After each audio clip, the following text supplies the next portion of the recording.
Hi guys, welcome back to my channel and very good morning to all of you. आज की session में हम लोग पढ़ेंगे लाइफ प्रोसेस, जो क्लास 10th का चैप्टर 1 है बायो का, and this topic is exclusively for class 10th। तो चलिए फिर हम लोग पढ़ते हैं लाइफ प्रोसेस के बारे में, स्टार्ट करते हैं। Let's start life process. देखते हैं लाइफ प्रोसेस में क्या क्या हमें पढ़ना है। लाइफ प्रोसेस बच्चों, पहले ये समझो कि लाइफ क्या है। तो हमारे संसार में दो ही चीजें हैं, एक लिविंग और दूसरा नॉन लिविंग, यदि हम बायो के टर्म में पढ़े तो। लिविंग के लिए हम कैसे कैटेगराइज करते हैं कि ये लिविंग और ये नॉन लिविंग है। तो बहुत सारे एक्टिविटीज़ होते हैं जिसको तुम लोग बहुत काफ़ी जो भी जूनियर क्लासेस से पढ़ते आए हो कि ये लिविंग के कैरेक्टरिस्टिक्स हैं, ये नॉन लिविंग के कैरेक्टरिस्टिक्स हैं। लिविंग डाइजेशन करता है, रेस्पिरेशन करता है, ग्रोथ करता है, रिप्रोडक्शन करता है। तो these are the various activities जिससे हमें पता चलता है कि ये लिविंग थिंग्स है और दूसरे नॉन लिविंग थिंग्स है। तो भाई जो भी लिविंग थिंग्स है वह कैसे जिंदा है, वो अपनी लाइफ को कैसे मेंटेन कर रहे हैं। तो there are the various process to maintain the life. मतलब यदि हम लाइफ प्रोसेस की डेफिनेशन को देखें तो इससे क्या पता चलता है कि बहुत सारे प्रोसेस होते हैं जिसमें कि बहुत सारी एक्टिविटीज होती हैं। तो the process to maintain the life is called the life process. अब ये लाइफ प्रोसेस क्या है भाई, कौन कौन से प्रोसेस हैं? तो ये प्रोसेस हैं तुम्हारे।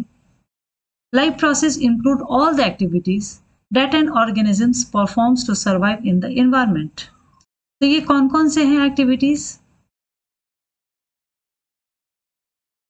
ये हमारे एक्टिविटीज हैं, यहाँ देखो।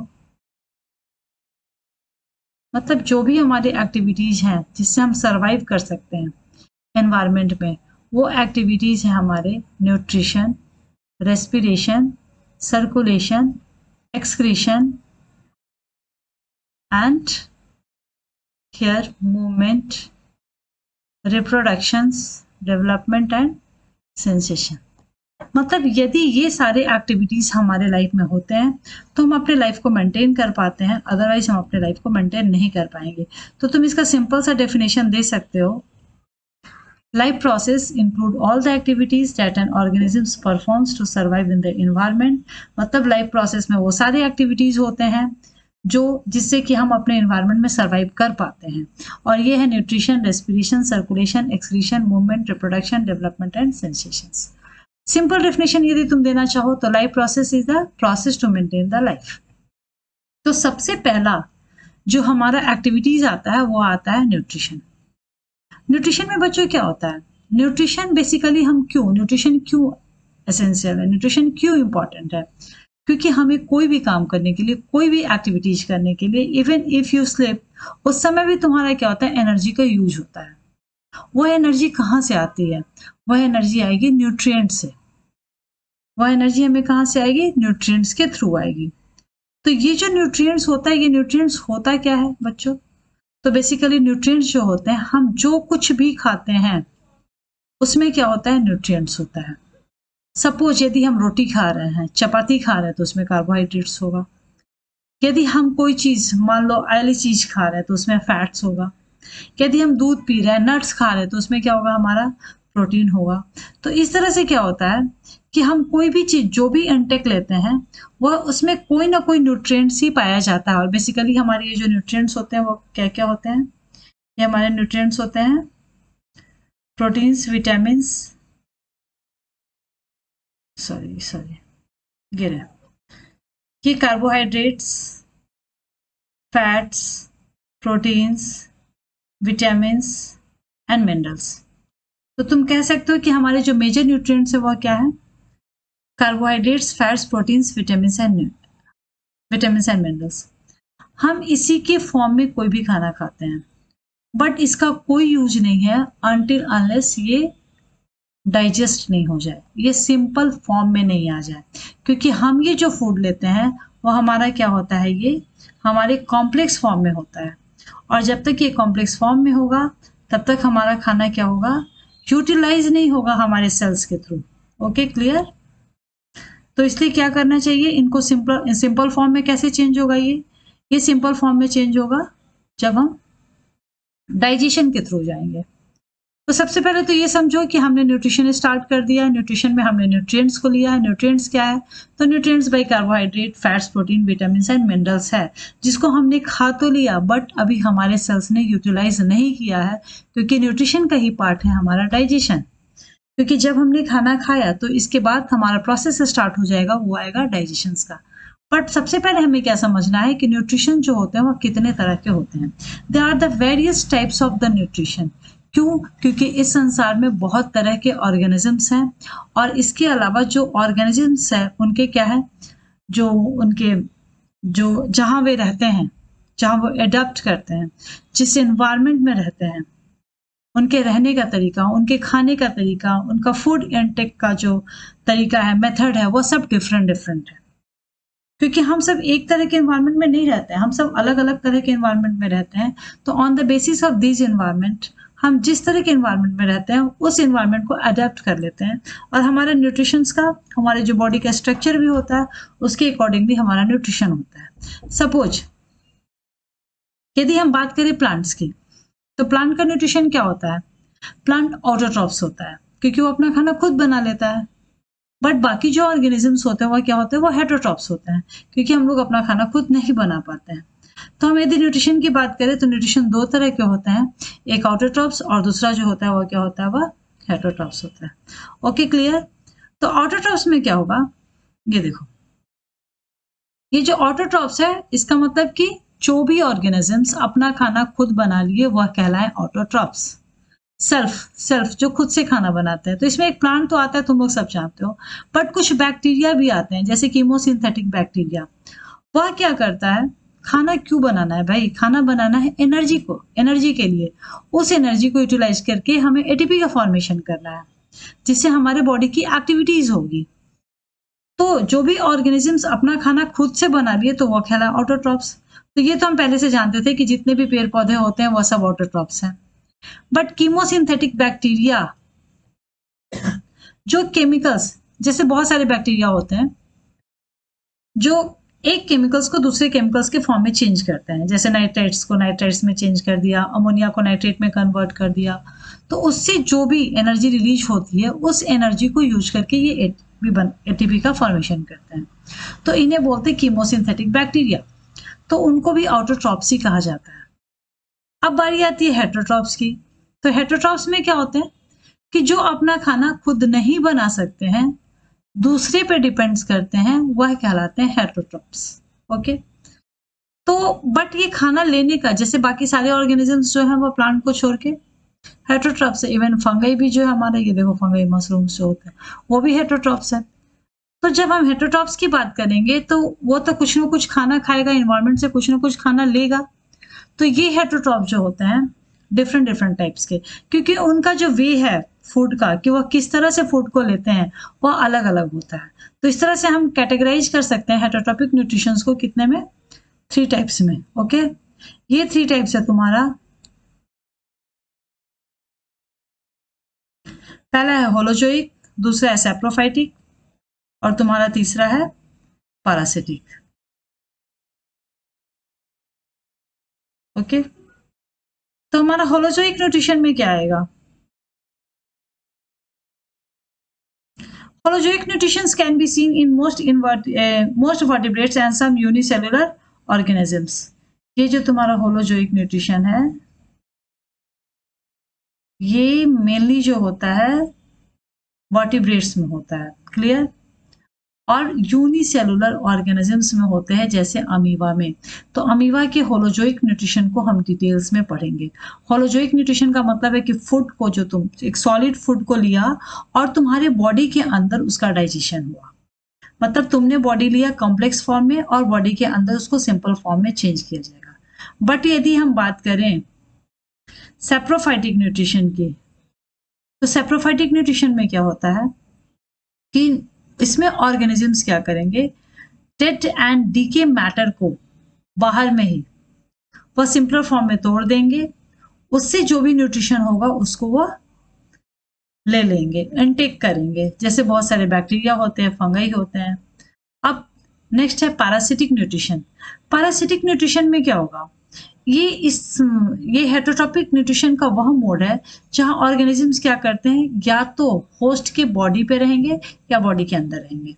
जैसे लिवर फ्लूक, जो भी या तो तुम्हारे बॉडी के वो अंदर रहता है, या बहुत सारे तुम वो बफेलो वगैरह में देखोगे ऊपर से भी जो पैरासाइट्स चिपके रहते हैं और क्या करते रहते हैं, उनका ब्लड चूसते रहते हैं।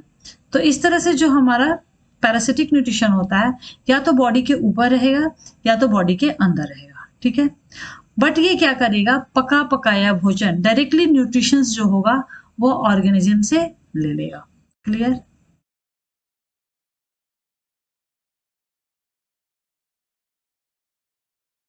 नेक्स्ट, अब जो हमारा न्यूट्रिशन है, ये न्यूट्रिशन जो हमारा होलोजोइक न्यूट्रिशन के बारे में हमें डिटेल में पढ़ना है, जो कि हम पहले अमीबा में पढ़ेंगे, उसके बाद हम पढ़ेंगे डाइजेशन के बारे में, जो डाइजेशन इन ह्यूमन बींग्स के बारे में पढ़ेंगे। तो सबसे पहले हम अमीबा के न्यूट्रिशन के बारे में जाने। अमीबा का जो न्यूट्रिशन है वो है होलोजोइक न्यूट्रिशन। क्लियर? ये होलोजोइक न्यूट्रिशन जो होता है वो अमीबा अपने 5 स्टेप्स में कंप्लीट करता है। सबसे पहले इस 5 स्टेप्स को समझो, उसके बाद मैं तुम्हें समझाती हूँ इसे फिगर के थ्रू। तुम्हारा सबसे पहला है हमारा ये इंजेशन। इंजेशन में क्या होता है, ये रहा ingestion. The process of taking in the food is called the ingestion. मतलब तुम जो कुछ भी जो खाना खाया, जिस प्रोसेस से लिया, जैसे यहाँ पे देखो, यहाँ पे ये फूड पार्टिकल्स है, ये रहा ये फूड पार्टिकल्स है। इसको अमीबा के स्यूडोपोडिया ने इसको क्या किया, कवर किया। तो ये दोनों पार्टी, ये और ये, this one and the this one, ये दोनों जो है वो इंजेक्शन है। अब ये देखो स्यूडोपोडिया इसको कवर कर लिया फूड पार्टिकल्स को, it will surround the food particles through it's pseudopodia, amoeba जो है, और ये खाना को अंदर ले लेगा, फूड पार्टिकल्स को अंदर ले लेगा। देखो इस तरह से यहाँ पे सेकेंड पार्ट में। तो सेकेंड पार्ट जो है वो तुम्हारा क्या है, डाइजेशन। क्लियर? यहाँ देखो, अब जब स्यूडोपोडिया के थ्रू खाना जब अंदर आ गया अमीबा में, तो ये क्या कर देगा, ये कॉम्प्लेक्स फूड जो था, वो उसका जो फूड था उससे वो डायरेक्टली न्यूट्रिएंट्स को नहीं ले सकता है, उसको सिंपलर फॉर्म में चेंज करेगा। ओके, किस लिए? तभी उसके बॉडी के सेल एब्जॉर्ब कर पाएंगे। तो ये जो तुम्हारा है यहाँ पे this one and this one, इसमें हो रहा है डाइजेशन। मतलब डाइजेशन में क्या हो रहा है, कॉम्प्लेक्स फूड जो है वह चेंज हो रहा है सिंपलर फॉर्म में। तब जाके क्या होगा कि यदि सिंपलर फॉर्म में चेंज हो गया तो फिर हो जाएगा ये absorb. Third step is the absorptions. Absorptions में क्या होगा, जो हमारे बॉडी के सेल हैं और उसको एब्जॉर्ब करेंगे, डाइजेस्टेड फूड को एब्जॉर्ब करेंगे और फिर उसे क्या कर देंगे, एसिमिलेट, मतलब यूटिलाइज करेगा हम उस फूड को, जो फूड एब्जॉर्ब किया गया है उस फूड को यूटिलाइज करके उसके एनर्जी को ग्रोथ और रिपेयर के लिए यूज कर लिया जाएगा। और लास्ट पार्ट जो भी कचरा बच जाएगा उसको एग्जिट कर दिया जाएगा। This process is called the digestion, remove कर दिया जाएगा। द प्रोसेस ऑफ रिमूविंग, ये रहा, the process of removing undigested food is called the digestion. तो तुमने यहाँ देखा कि यहाँ क्या किया, अमीबा ने ये अपने स्यूडोपोडिया से फूड पार्टिकल्स को घेर करके एक फूड वैक्यूल बनाया, और इस फूड वैक्यूल्स के अंदर क्या हो गया, फूड पार्टिकल्स गए। ये second part is called the digestion. And third part में क्या कर दिया, एब्जॉर्ब कर लिया। ओके, और फोर्थ पार्ट में एसिमिलेट किया, मतलब यूटिलाइज किया उस फूड पार्टिकल्स को। और फिफ्थ पार्ट में जो भी कचरा रहा उसको बाहर निकाल दिया। तो ये था, these are all about the nutrition. अब नेक्स्ट क्लास में हम लोग पढ़ेंगे डाइजेशन के बारे में और एक एक करके इसके सब टॉपिक को देखेंगे। लाइक न्यूट्रिशन तो हमने देख लिया, न्यूट्रिशन में का ही हाफ पार्ट तो न्यूट्रिशन के बारे में जाना, बाकी पार्ट में हम लोग डाइजेशन के बारे में पढ़ेंगे। इसके बाद रेस्पिरेशन, सर्कुलेशन, एक्सक्रीशन, रिप्रोडक्शन के बारे में पढ़ते चलेंगे। ठीक है, तो आज हमने लाइफ प्रोसेस के बारे में पढ़ा। एक बार मैं रिवाइज करवा देती हूँ, process to maintain the life. और ये दीज प्रोसेस क्या है, ये बहुत सारे एक्टिविटीज हैं अपने आप को जिंदा रखने के लिए, सर्वाइव करने के लिए एनवायरनमेंट में। और ये एक्टिविटीज है nutrition, respiration, circulation, excretion. Movement, reproduction, development and sensations. तो न्यूट्रिशन की यदि हम बात करें तो न्यूट्रिशन जो होते हैं वह depends on the organisms and their environment की तरह तरह के न्यूट्रिशंस होते हैं। और ये न्यूट्रिशंस जो होते हैं क्यों न्यूट्रिशन क्यों इंपॉर्टेंट है, क्योंकि हमें कुछ भी एक्टिविटी करने के लिए एनर्जी चाहिए होता है। एनर्जी किससे मिलेगा, जब हम खाना खाएंगे। वह खाना क्या है जो हम खाते हैं, वह जो भी खाना हम लेते हैं that is in the form of the nutrients. मतलब वो न्यूट्रिएंट्स क्या है, ये carbohydrates, fats, proteins, vitamin and minerals. Okay, clear. तो ये न्यूट्रिशन जो होता है वो दो तरह के होते हैं, एक तो ऑटोट्रॉप्स और दूसरा हेटरोट्रॉप्स। ऑटोट्रॉप्स मतलब ऑटो मतलब सेल्फ, खुद खाना बनाता है। हेटरोट्रॉप्स खाने के लिए दूसरे पर डिपेंड करेगा, ठीक है। बट हेटरोट्रॉपिक न्यूट्रिशंस भी अलग अलग तरह के होते हैं, यह डिपेंड्स ऑन द ऑर्गेनिजम्स। तो ये होते हैं holozoic, saprophytic and parasitic. Holozoic nutritions में फूड को लिया, कॉम्प्लेक्स फूड को, फिर उसका डाइजेशन करेगा, मतलब उसको सिंपलर फॉर्म में बॉडी के अंदर चेंज करेगा। सॉलिड फूड जो लेता है that is called the holozoic nutritions. Okay, जो कि बहुत सारे it is found in the most of the vertebrates and the unicellular organisms like amoeba.